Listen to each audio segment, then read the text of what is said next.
जगह दी परीक्षित को कलयुग ने, परीक्षित ने कलयुग को। दूतम पानम स्त्रिया शूनाम यत्रा धर्म चतुर्विधा।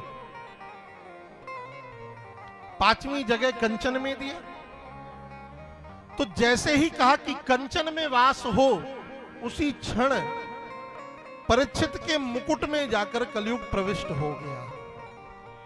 और जब कलयुग प्रविष्ट हुआ, क्योंकि वह जो मुकुट था ना, वह मुकुट धर्म आचरण करके नहीं प्राप्त किया था।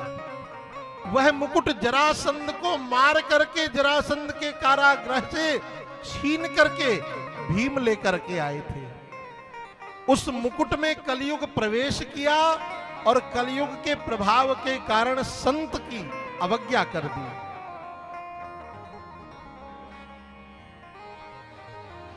समीक ऋषि के आश्रम में गए, प्यास से क्षुधित होकर के। संत तपश्चर्या में संलग्न थे, नेत्र खोले नहीं। परीक्षित ने विचार किया कि मेरी अवज्ञा कर दी, मैं तो राजा हूं। कलयुग के प्रभाववश गले में मरा हुआ सर्प डाल दिया परीक्षित ने। ये बात जब समीक ऋषि के पुत्र श्रृंगी को पता चली, तो वह सरस्वती नदी के जल में स्नान कर रहे थे। यह बात पता चली कि पिता की अवज्ञा की राजा परीक्षित ने, तो सरस्वती नदी का जल हाथ में लेकर के श्राप दे दिया। अरे, तुमने मेरे पिता के गले में मृत सर्प डाला है, तुम्हें तक्षक नाम का सर्प ठीक 7वें दिन आकर के डसेगा। तक्षकः सप्तमे हनि। श्राप लग गया। तक्षकः सप्तमे हनि, 7वें दिन तक्षक नाम का सर्प डसेगा। अभी परीक्षित को बोध नहीं है कि श्राप लग गया। परीक्षित जब आखेट करके वापस लौटा और अपने भवन में आकर के जब अपने मुकुट को उतारा, मुकुट को उतारते ही ऐसा अनुभव में आया कि आज तो मुझसे बड़ा अपराध हो गया, बड़ी अवज्ञा हो गई। मैंने संत का अपराध कर दिया, संत की अवज्ञा हो गई, संत के सम्मान में मैंने ठेस पहुंचा दी। करूं क्या? और यहां समीक ऋषि को पता चला कि मेरे पुत्र श्रृंगी ने श्राप दे दिया। तो संत दयालु होते, संत के हृदय में जो करुणा होती है माई बाप, वह सबके हृदय में नहीं होती, क्योंकि संत का हृदय अत्यंत कोमल होता है। गोस्वामी तुलसीदास जी ने तो मानस में संत के लिए लिखा, अरे संत हृदय नव नीत समाना, संत हृदय नव नीत समाना, कहीं कबे न पर कहत न जाना,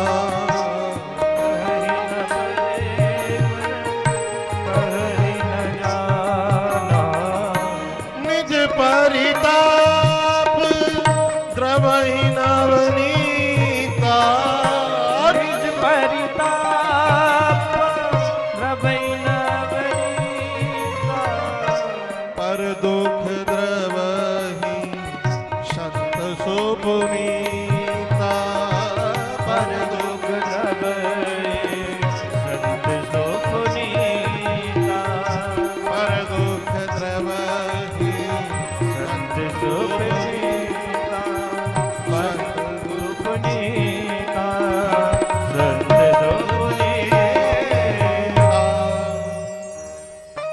निज परिताप द्रवहि नवनीता, पर दुख द्रवहि संत सुपुनीता। संत का हृदय कैसा होता है? संत हृदय नवनीत समाना। नवनीत माने होता है मक्खन। अरे मक्खन तो आप सब लोग समझ गए, जैसे दही बिलोते हो ना, दही को मथते हैं तो न्यूना निकलत है, तो ऐसा उस न्यूना को ही मक्खन कहते हैं। तो उस मक्खन में जैसे ही थोड़ा ताप लगे वह पिघलने लगता है, ऐसा ही संत का हृदय। पर संत का हृदय अपने ताप से तपित नहीं होता। पर दुख द्रवहि संत सुपुनीता। शमीक ऋषि को करुणा आ गई, बेटा ये तुमने ठीक नहीं किया। अरे परीक्षित जैसा धर्मात्मा राजा बार बार समाज को नहीं मिलता। तो तुरंत अपने गौरमुख नाम के शिष्य को बुलाया और कहा, जाओ जाकर के परीक्षित को बताओ कि अब परीक्षित के पास मात्र 7 दिन बचे। इन 7 दिनों में परीक्षित अपनी मुक्ति का साधन खोज ले। और परीक्षित तो मन में प्रायश्चित कर ही रहे थे कि आज संत की अवज्ञा हो गई, संत का अपराध हो गया। तब तक गौरमुख नाम का शिष्य पहुंचा, जाकर के बताया, महाराज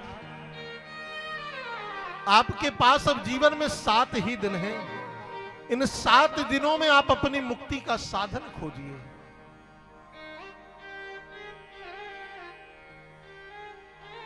7 दिन।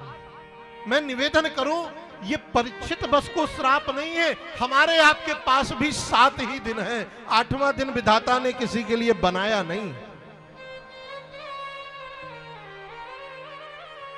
7 ही दिन हमारे आपके पास भी है। इन्हीं 7 दिनों में एक दिन हमको आपको भी मिलेगा।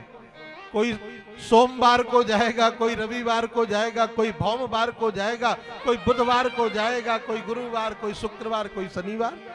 7 ही वार हैं। 8वां बार क्या बना है किसी के लिए? नहीं बना। तो जो श्राप परीक्षित को लगा है वह श्राप ये मानना कि हमें आपको भी है। तो जैसे परीक्षित अपनी मुक्ति का साधन खोज रहा है, हम आप भी अपनी मुक्ति का साधन खोजें। परीक्षित ने विलंब नहीं किया। जैसे ही पता चला कि श्राप लग गया तो धन्यवाद करने लगा। किसका? शमीक ऋषि का, श्रृंगी ऋषि का। धन्य है, कितनी बड़ी कृपा है, कितनी बड़ी करुणा है इन संतों की। तितिक्षया करुणया मैत्र्या। संत तो तितिक्षु होते हैं, करुणाकार होते हैं। धन्य है। तत्क्षण विलंब ना करते हुए अपने पुत्र जन्मेजय को राज सिंहासन पर बिठाया परीक्षित ने, और महाराज चल दिया।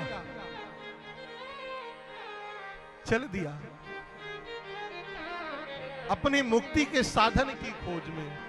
भूख लगे तो मांग खाई हो, गिनी हो ना सांझ सवेरो। चलते चलते गंगा तट पर पहुंचा। हजारों संतों की भीड़ लग गई महाराज। और परीक्षित सभी संतों को प्रणाम करके बस यही पूछते कि जल्दी मरने वाले व्यक्ति की मुक्ति का क्या साधन है। पर सब मौन है, कोई उत्तर नहीं दे रहा। और परीक्षित प्रत्येक संत को प्रणाम करके यह पूछता कि म्रियमाण प्राणी के लिए क्या कर्तव्य है। उसी क्षण मात्र 16 वर्ष की जिनकी वय है, अजान बाहु है, जिनकी कटकरदनी पर जिनके केशों की सुंदर हल्कावली लटक रही है, सूर्य के समान जिनका दिव्य तेजो में मुख चमक रहा है, बिंबा फल जैसे ओष्ठ, टमाटर जैसे गाल, ऐसी सुंदर आकृति मानो आज तक देखी ही नहीं। श्री सुखदेव महाप्रभु जी पधार रहे हैं।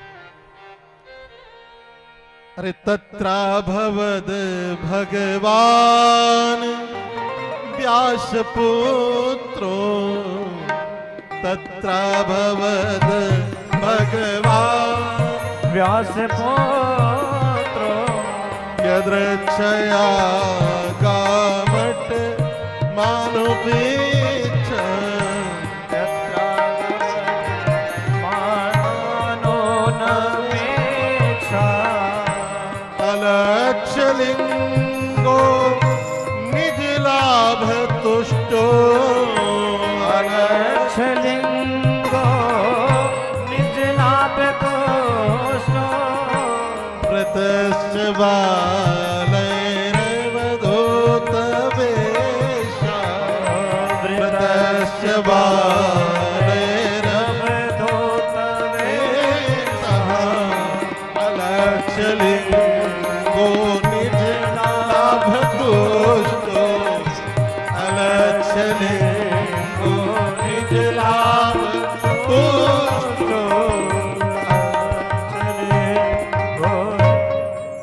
अलक्षलिंगो निजलाभतुष्ट। कोई वस्त्र नहीं है, केवल 4 अंगुल की जिन्होंने कोपीन पहन रखी। मैंने निवेदन किया था कल आप सबसे, सुखदेव जी का जो जीवन है वो किस लिए है? मध्यात्म दीपम, संसार जगत में अध्यात्म रूपी दीपक जलाने के लिए। और जब अध्यात्म का दीपक जलता है ना माई बाप, तब अंधकार अपने आप समाप्त हो जाता है। अरे घर के कमरे में अंधेला हो, दीपक जला लो तो रोशनी आ जाती है। और अंतःकरण के हृदय में यदि अंधेरा है और आध्यात्म का दीपक जल जाए तो अंतःकरण का अंधेरा दूर हो जाता है। अलक्षलिंगो निजलाभ तुष्टो। जब सुखदेव जी महाराज पधारे तो बड़े बड़े संत, बड़े बड़े आयु के जो वृद्ध महात्मा बैठे सब खड़े हो गए आदर करने के लिए। संतों ने तो एक स्वर में कहा, परीक्षित अब तो समझ लो तुम्हें मुक्ति मिल गई, क्योंकि सुखदेव जी साक्षात मुक्ति के प्रदाता हैं। बोले श्री सुखदेव जी महाराज की जय। गदगद हो गया परीक्षित। और जैसे ही सुखदेव महाप्रभु परीक्षित के समीप पहुंचे तो परीक्षित ने साष्टांग दंडवत किया और दोनों हाथ जोड़कर कहने लगा कि ऐसाम संस्मरणात् पुंसाम सद्या शुद्ध्यन्ति वै ग्रह किं पुनर्दर्शन स्पर्श पाद शौचासनाद भी। मेरा कितना बड़ा सौभाग्य है, कितना बड़ा मेरा सौभाग्य कि आप जैसे महापुरुष का मुझे दर्शन हो रहा। पाद शौचासनाद भी। तुरंत महाराज अर्घपाद आचमन से पूजन करने लगा और प्रशंसा के पुल बांधने लगा। परीक्षित धन्य हो गया मैं महाराज, आपका दर्शन करके, आपकी बड़ी कृपा है। नारद जी बगल में खड़े थे। नारद जी ने कहा ज्यादा प्रशंसा मत करो, नहीं चल भी देंगे लौट के। ये सुखदेव हैं और सुखदेव जी को क्या कहा गया है? परमहंस। क्या कहा गया है? परमहंस। मैं निवेदन करूं, हंस कहां तैरता है? मानसरोवर में हंस तैरता है। तो जब मानसरोवर में हंस तैरता है तो भगवान की भागवत कथा ज्ञान सरोवर है। और जब उस मानसरोवर में हंस तैरेगा तो इस ज्ञान सरोवर में तो परम हंस ही तैरेगा। प्रेम से बोलो राधे राधे।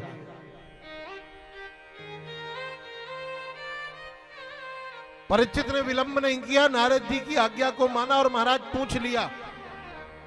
तत्क्षण क्या पूछा? दोनों हाथ जोड़ करके कि अतः पृच्छामि संसिद्धिम योगिनां परमं गुरुं पुरुषस्य यत् कार्यं म्रियमाणस्य सर्वथा। हे नाथ, मैं यह जानना चाहता हूं, यह पूछना चाहता हूं, म्रियमाण प्राणी का क्या कर्तव्य है? म्रियमाणस्य सर्वथा। जिस व्यक्ति के जीवन में केवल 7 दिन बचे हो, 7 दिनों में ऐसा कौन सा साधन उपाय कर ले कि उसे मुक्ति मिल जाए? ये परीक्षित का प्रश्न है। और मैं निवेदन करूं बंधुओं, ये परीक्षित का प्रश्न है, पर इस प्रश्न में कल्याण हम सबका छिपा, क्योंकि 7 दिन हमारे आपके पास भी है, 8वां दिन नहीं है। और जितना छोटा प्रश्न किया, मैं निवेदन करूं उतना ही छोटा उत्तर भी दिया।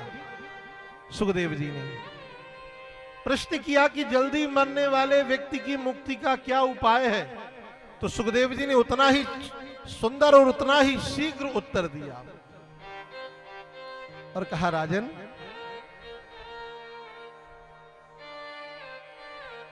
तुम्हारे पास तो मुक्ति के लिए 7 दिन है। सूर्यवंश में एक प्रतापी राजा थे खटवांग, जिनके पास केवल 2 घड़ी का समय था, 2 घटी का। एक घड़ी होती है 24 मिनट की और 2 घटी 48 मिनट की। और 48 मिनट में महाराज खटवांग भगवान के धाम को गए। तुम्हारे पास तो 7 दिन है, चिंता मत करो। और बड़ी सुंदर बात कह रहे हैं कि तस्मात् भारत सर्वात्मा भगवान ईश्वरो हरिः श्रोतव्यः कीर्तितव्यश्च स्मर्तव्यश्चेच्छता भयम्। तस्मात् भारत सर्वात्मा भगवान ईश्वरो हरि। इस सारे संसार के अधिष्ठाता भगवान हरि हैं, भगवान नारायण। उन्हीं की चरण शरण में चलना चाहिए। कहे यदि समय है तो क्या करना चाहिए? कहे श्रोतव्य। पहला कर्तव्य क्या बताया सुखदेव जी ने परीक्षित को? श्रोतव्य, सुनना चाहिए। जैसे हमारे श्री रामदेव गर्ग जी सुन रहे हैं, श्रोतव्य। आप सब जैसे सुन रहे हैं, श्रोतव्य। यदि इतना समय भी नहीं है कि सुन नहीं सकते तो क्या करें? कहे कीर्तितव्यश्च। दोनों हाथों को उठा करके ताली सेवा करते हुए कीर्तन करो। अरे बल्लभ विठ्ठल गिरधारी, यमुना जी की बलिहारी। बल्लभ विठ्ठल गिरधारी, यमुना जी की बलिहारी। बल्लभ विठ्ठल गिरधारी, यमुना जी के बलिहारी। बल्लभ गाइए। गिरधारी, यमुना जी के बलिहारी। यमुना जी की बलिहारी, यमुना जी की बलिहारी। यमुना जी की बलिहारी। ओ यमुना जी की बलिहारी। बल्लभ विठ्ठल गिरधारी, यमुना जी की बलिहारी। ओ बल्लभ विठ्ठल गिरधारी, यमुना जी की बलिहारी।